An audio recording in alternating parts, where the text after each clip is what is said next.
Welcome to another interesting, fascinating segment. You know, right before this, we heard from Women's Wellness and Education, and I met Joe about 5 years ago, and I'm kind of jealous of Joe for one reason. Joe's done something that I've talked about and have failed, but Joe has succeeded. Like me, Joe loves to eat, but Joe, a couple years ago, made a decision that using good nutrition and exercise, he would lose weight. Since then, let's give it up for my friend Joe Satriano, has lost 81 pounds. So, but I'm not here to talk about Joe's weight loss. Joe, like the Women's Wellness and Education, has a fascinating, inspiring story dealing with breast cancer, like we talked about before. And without further ado, to talk about his story, his foundation, I give you my good friend, the very thin Joe Satriano. Yeah. Wow, Howie. First of all, we heard a beautiful Beatles song earlier. Yes. I just want you to know that Paul McCartney wrote a lyric for me. Okay. You know, I am not half the man I used to be. It's a good one, Joe. You like that one? I like that okay, one. thank you. Good crowd tonight. Good crowd. Excellent. Good crowd. Excellent. Anyway, so yeah, first of all, thank you, Howie, for having me on the show again. I was a regular on the show for many years, doing an inspiring segment story, because I've met so many kids doing what I do. And let me start off by telling you a little bit about what I do. My name is Joe Satriano, and I was married to my wife Susan for 29 years.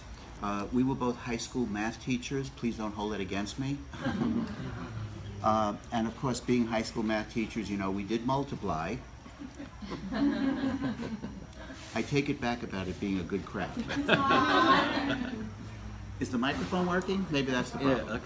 Anyway, yeah, and you know, life was beautiful. Everything was great with our marriage. The kids were wonderful. Everything was superb. And then suddenly, 16 years into our 29-year marriage, Sue does contract breast cancer. And 13 years after, she does pass away. I actually had retired 4 years early to be with her because I was no longer being the fun math teacher I used to be. Two words that don't go together in the same sentence. But what I did was I actually spent the last 4 years of her life with her, which was amazing. I wouldn't change a thing other than the outcome, because once Sue passes away in 2005, now Joe here had no direction, no purpose. I was no longer a caregiver, didn't need that job. No job, I gave that up 4 years ago, and no Sue, I just lost her. So I was really lost in deep depression. If anyone wanted to find me in the next 6 months of my life, it was very simple. All they had to do was come into my bedroom, because there I was under my covers in fetal position, crying all day, feeling sorry for myself. I cannot tell you guys why this happened, but it absolutely did, and it's remarkable. It was like an epiphany. It was like I had a lightning bolt strike my head, and I said, what am I doing in this world? Nothing. I wasn't helping anybody. I wasn't helping my kids. I wasn't helping myself. It was at that point that I decided that I was going to start a foundation, and I was going to honor Sue by doing it. I wish I had a better story as to how the foundation started, but that was simply it. So, one of the first things you do when you start a foundation is you would like it to look pretty. Well, I knew it wasn't going to happen from my face. So, what did I do? I actually used a creative spark in my very analytic mathematical brain, which you know is an oxymoron. It's impossible to have creative math teachers.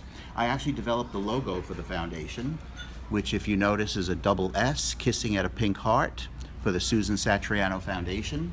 I'm so glad her name was Susan, it wouldn't have worked with the heart. Hello, hello. Anyway, so yeah, the second thing you do is you want to figure out who you're going to target in this world. Who are you helping with this foundation? And that was a no-brainer for me, because once we saw the devastating effects it had on our two boys to watch their mom's 13-year demise, I knew exactly who I wanted to help. Kids have to meet 3 requirements to get the scholarship. Requirement number 1, graduating high school senior, easy. Requirement number 2, going to an accredited college in the fall because it is a scholarship for their higher education. Requirement number 3, which is the kicker, unfortunately they have to have a parent who has either passed away of cancer, presently battling, or in remission. If they meet those 3 requirements, they get the award hands down. No tests, no essays. These kids have enough on their plate already. I don't ask them to do anything other than meet me. And that's the other best part of what I do. More than the money that I hand out for scholarships, I ask each school district to give me 20 minutes with each child. And what I do is I go down to the school and I talk to them and I tell them my story, and they open up like crazy. They are amazingly inspiring kids who have seen things in their life which you wish you never had to see, ever, and yet they have decided to go on to college, make a dent in this world. And I've done statistics because unfortunately I was a math teacher. After doing this for 12 years, about 90% of them go into give back professions. I throw the softball question out, lob it up there, and they knock it out of the park. When I say why do you want to go into nursing? Why do you want to go into psychology? And inevitably the answer is, it's because I saw how these professionals help my parent or parents get through this. I saw the pain and the suffering that we experienced. I don't want anybody to ever feel that way again. They are amazing kids. And sometimes I have to come home from these interviews and I have to remind myself that they're 17 and 18-year-old kids, but they act like adults. Many times I've asked them, I say, you sure you're not 40? It's just amazing how they've taken what's been given to them and yet they run with it and they do amazing things. So I'm very proud to say that you're looking at the foundation. It's me and me alone. I have done this for 12 years. I have given out well over $900,000 in scholarships.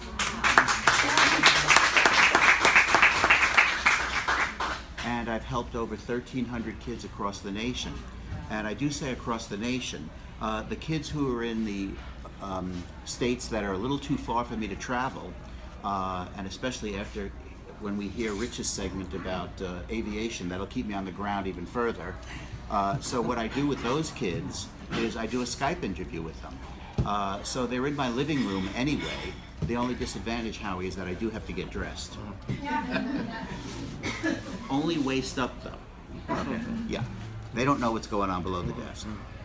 Frankly, sometimes I don't even know what's going on below the desk. How about the book, Joe? Yes, the book, of course. Thank you, Howie. Yeah, another thing that I did to amaze myself was I actually became a writer. You know, I'm a math teacher, okay? So what do I know about words? But I actually wrote a book called In Sickness and in Health, A Memoir of Love. It's the story of my life with Susan. It's not a book about loss, even though you know the ending. It's about the journey. It's about how Sue and I lived our life to the fullest, pre-cancer, during cancer. It is actually, and I've gotten this from letters from people who have come to my book talks, have told me that it's actually inspired them after reading it because they want to emulate the way Sue and I handled the 13-year battle. I'm telling them we weren't looking to be role models, we were just trying to get through the day, but apparently my words had some power behind them because people have been inspired by it. The best part of the book to me, though, is 100% of its proceeds goes to the foundation.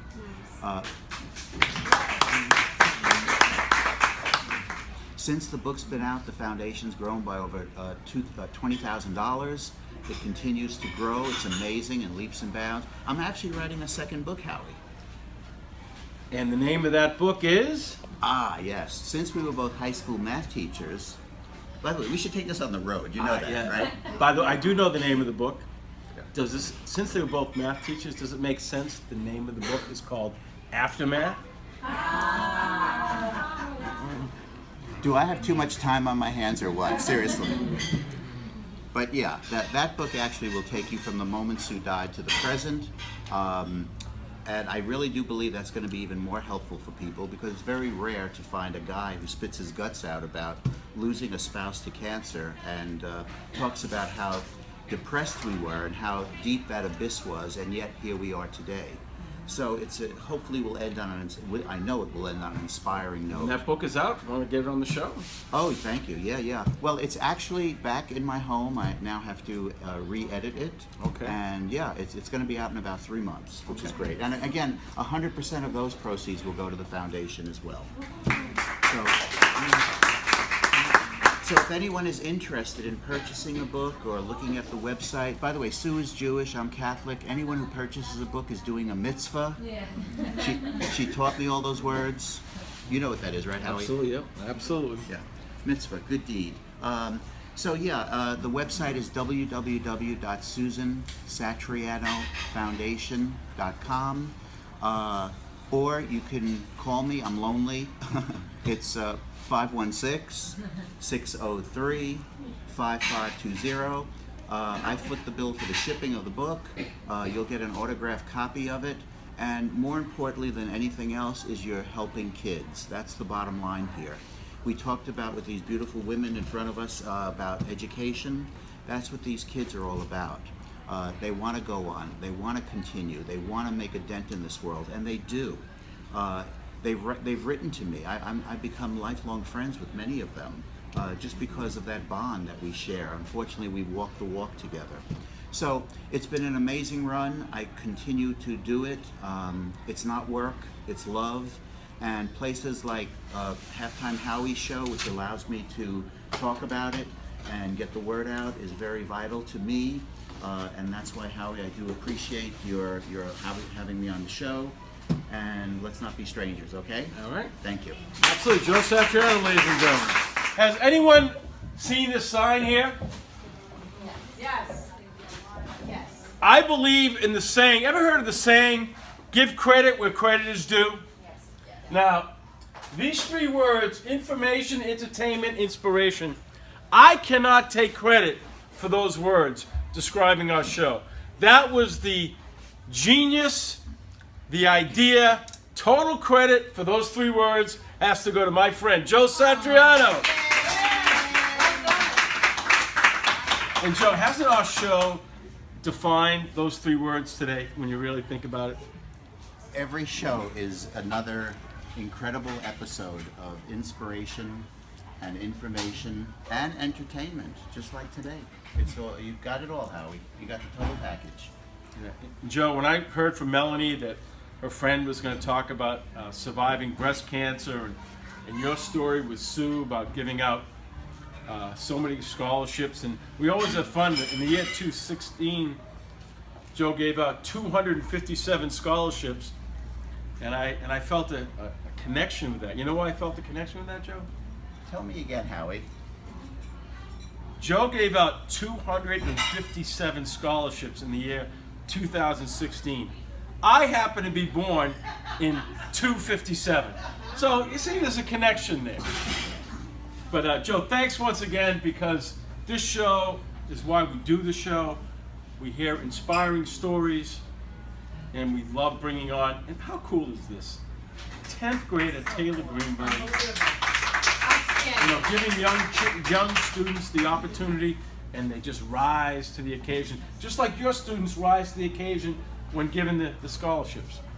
Howie, but let's put this in perspective here, okay? What is the glue that ties this whole show together? There you go.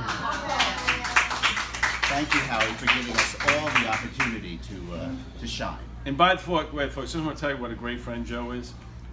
As some of you might have detected, I do come from Boston, Massachusetts, and occasionally we do a show. We take a road trip. Rocco has come with me twice.